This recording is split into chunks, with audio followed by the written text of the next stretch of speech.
नमस्कार दोस्तों हमारे इस चैनल पर आपका बहुत बहुत स्वागत है। आपने थंबनेल में पढ़ा होगा, यह देश संतों का है, सेंटा का नहीं। बिल्कुल सही बात है। मैं आज इसी विषय पर बात करने जा रहा हूं। तो कल 25 दिसंबर है। मैं जब ये वीडियो बना रहा हूं तो आज 24 दिसंबर है, इसलिए मैं कल की बात कर रहा हूं। तो 25 दिसंबर को संभवतः आप लोग बड़ा दिन मनाएंगे, क्रिसमस डे मनाएंगे और काफ़ी धूमधाम से मनाएंगे। और मनाइए, ये अपनी अपनी समझ है, अपना अपना विचार है, मनाना भी चाहिए। लेकिन दोस्तों, आपको पता होना चाहिए कि क्रिसमस डे या इस तरह के बहुत सारे ऐसे डे हैं जो हम भारतीयों को बेवकूफ़ बना करके इसे मनाया जाता है। भारतीयों को बेवकूफ़ बनाया जाता है, प्रेरित किया जाता है ऐसे ऐसे डे मनाने के लिए। ये जो सेंटा है, बच्चों को गिफ्ट देने के बहाने आते हैं, लेकिन गिफ्ट नहीं देते हैं। इतिहास गवाह है, अंग्रेज भी हमारे यहाँ आए थे कुछ गिफ्ट देने के लिए, और उसका क्या रिजल्ट आया बाद में, इससे सारे लोग पीड़ित हैं। ये सेंटा भी इसी नक्शे कदम पर काम कर रहा है। ये गिफ्ट देने के बहाने अपने धर्म का प्रचार करते हैं और धर्मांतरण का एक गंदा खेल खेलते हैं।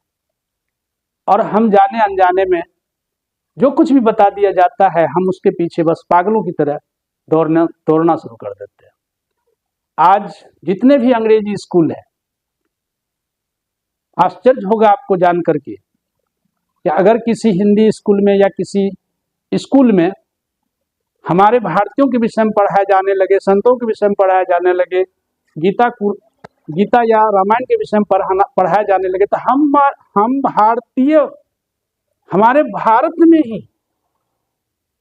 कुछ ऐसे लोग हैं जो इसका विरोध करना शुरू कर देते हैं।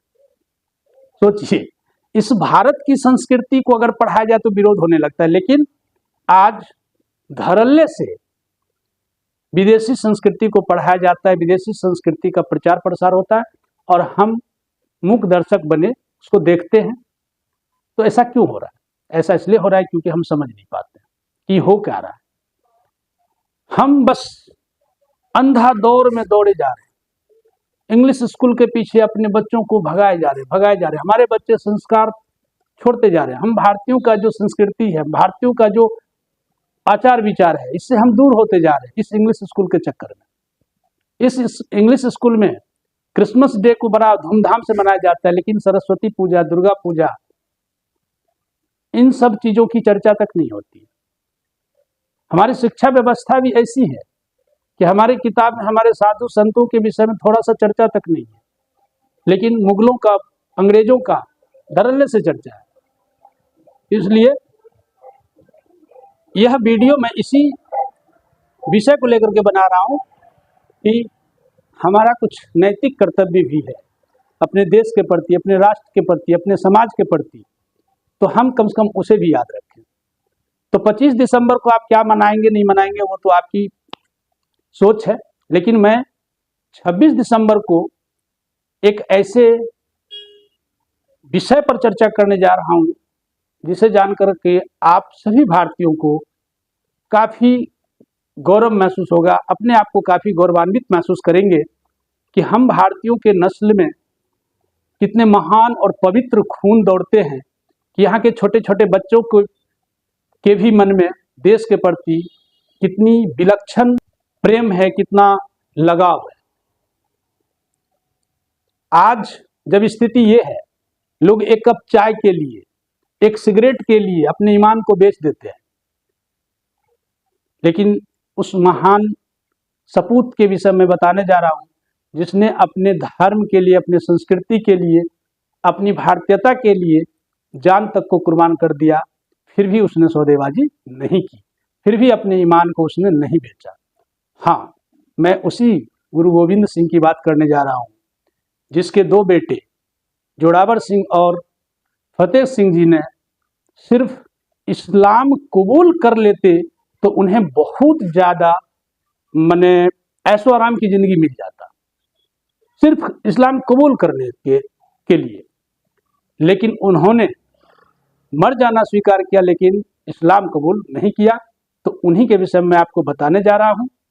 तो इस वीडियो को ध्यानपूर्वक देखें, समझें और अपनी संस्कृति को थोड़ा सा जानने का प्रयास करें कि हम किस महान गौरवपूर्ण संस्कृति वाले भारत के निवासी हैं, किस महान देश के वासी हैं, जहाँ की छोटे छोटे बच्चे भी जरूरत पड़ने पर अपनी महानता, अपनी देशभक्ति का एक नायाब तोहफा प्रस्तुत करते हैं। तो दोस्तों, ये वाकया है 20 दिसंबर 1705 की, जब गुरु गोविंद सिंह अपने 500 सैनिकों के साथ मुगलों से युद्ध करते हुए सरसा नदी को पार कर रहे थे। तो सरसा नदी को पार करते हुए बीच में पुनः मुगलों से युद्ध होता रहा, झड़प होती रही, जिसमें कि लगभग बहुत सारे सिख भाई मारे गए और अब गुरु गोविंद सिंह के साथ ओनली 40 सिख चल रहे थे, आगे की ओर बढ़ रहे थे। तो सरसा नदी में बाढ़ आई हुई थी। इस बाढ़ के कारण इन लोगों का आपस में भी बिछड़ाव हो गया, ये आपस में बिछड़ गए। तो इनके परिवार भी बिछड़ गए। तो गुरु गोविंद सिंह की माता गुजरी कौर और इनके 2 बेटे जोरावर सिंह और फतेह सिंह जी गुजरी कौर के साथ ही भटक गए, रास्ता भटक गए। तो गुजरी कौर अपने दोनों पोतों और एक रसोईया गंगाराम के साथ रास्ता भटकने के कारण मोरिंडा नामक जगह पर पहुंच गए। ये मोरिंडा सरहिंद में पड़ता था। सरहिंद का नवाब उस समय वजीर खान था। वजीर खान ने ये एक प्रकार से फरमान जारी किए हुए था कि कोई भी व्यक्ति गुरु गोविंद सिंह या उनके परिवार को पनाह ना दे, सिर छिपाने की जगह ना दे, अन्यथा उसको कड़ी से कड़ी सजा दी जाएगी। और साथ ही साथ उसने ये भी कहा था कि अगर कोई भी गुरु गोविंद सिंह या उसके परिवार को पकड़वाने में हमारी सहायता करता है तो उसे एक मोटी रकम दी जाएगी इनाम के रूप में। इस इनाम के चक्कर में रसोईया गंगाराम को लालच आ गया और लालच बस उसने इन लोगों का खबर मोरिंडा के कोतवाल को इसकी खबर देकर के इन लोगों को पकड़वा दिया। और जब इन्हें कैद कर लिया गया तो वजीर खान इससे मिलने आया और वजीर खान यह देखकर काफ़ी खुश हुआ कि ये लोग हमारे कैदी के रूप में हैं। तो वजीर खान ने फरमान जारी किया कि कल इन लोगों को कचहरी में पेश किया जाए और ये फरमान जारी करके वो चला गया। अगले दिन जब इन्हें कचहरी में पेश किया जाने लगा तो वजीर खान के सिपाहियों ने इन्हें समझाया कि नवाब के पास जाकर के उन्हें झुककर सलाम किया जाता है। तो इन दोनों वीरों का जवाब सुनकर के सिपाहियों का होश उड़ गया। उन्होंने कहा, हमने यह सिर अपने पिता गुरु गोविंद सिंह के हवाले कर दिया है और उनके अलावे किसी के सामने इस सिर के झुकने का कोई प्रश्न ही उत्पन्न नहीं होता। ये सुनकर के सिपाही बौखला गए। फिर भी उसने इन लोगों को वजीर खान के सामने प्रस्तुत किया। वजीर खान इन लोगों को प्रलोभन दिया, बोला कि अगर तुम इस्लाम कबूल कर लेते हो तो तुम्हें रहने के लिए महल, खाने के लिए अच्छे अच्छे पकवान, पहनने के लिए रेशमी वस्त्र और ढेर सारे नौकर चाकर दिए जाएंगे, जिससे कि तुम्हारी जिंदगी ऐशो आराम से कटेगी। तो इन दोनों वीर सपूतों का जवाब था कि हम सिख हैं और सिक्खी हमारा ईमान है और उससे हम किसी भी कीमत पर समझौता नहीं कर सकते हैं। दुनिया का कोई भी ऐशो आराम दे दो, चाहे कितनी बड़ी संपत्ति दे दो, मैं इस्लाम कबूल नहीं करूंगा। और जब इन्होंने ऐसा कहा तो वजीर खान तिलमिला उठा, लेकिन चूंकि वजीर खान काफ़ी चालाक और मक्कार टाइप का आदमी था, वो चाहता था कि इसे सिख धर्म से इस्लाम धर्म में ला करके वो दुनिया को यह संदेश देना चाहता था कि इस्लाम एक अच्छा मजहब है। वो इतिहास में इस बात का वर्णन करवाने का इच्छुक था कि इतिहास इस बात को समझे कि इस्लाम एक बेहतरीन मजहब है, क्योंकि गुरु गोविंद साहब जैसे व्यक्ति के पुत्र भी सिख को छोड़ करके इस्लाम कबूल कर लिए। लेकिन चूंकि ये शेर गुरु गोविंद साहब के पुत्र थे, भला ये कैसे हो सकता था? तो अंततः उसने इसी बात को ध्यान में रखते हुए अपने गुस्से को काबू में रखा और इसे छोड़ दिया। बोला जाओ अपनी दादी के पास जाओ, लेकिन तुम ठंडे मन से सोच करके बताओ, तुम इस्लाम कबूल कर लो, ये तुम्हारे बहुत फायदे में रहेगा, बहुत हित में रहेगा। पुनः दूसरे दिन की कचहरी लगी। इन दोनों वीरों का यही जवाब था, इस्लाम कबूल नहीं कर सकते हैं। तीसरे दिन का कचहरी लगा और तीसरे दिन इन्होंने सीधा सा जवाब दिया, जान जावा तो जावा, सिक्खी सिदक ना जावा। अंततः वजीर खान को एहसास हो गया कि ये किसी भी कीमत पर इस्लाम कबूल नहीं करेंगे, तो उन्होंने इसे दीवार के पीछे चिनवा देने की सोची और दीवार में चिनवा देने का फरमान जारी कर दिया। लेकिन इस मासूम बच्चे को देख करके कोई जल्लाद तक इस काम के लिए तैयार नहीं था, कोई भी इन्हें दीवार में चिनवाने के पक्ष में तैयार नहीं था। तो अंततः दिल्ली से 2 जल्लाद को बुलाया गया और उसे इस मासूम को दीवार में चिनवाने के लिए तैयार किया गया। वो भी जल्लाद ऐसे तैयार नहीं हुआ, उसकी कुछ गलती थी, कहीं कभी वो कुछ गलत किया था, उस गलती को माफ करवाने के शर्त को रख करके वो इस बात के लिए तैयार हुआ कि मैं इसे दीवार में चिनवाऊंगा।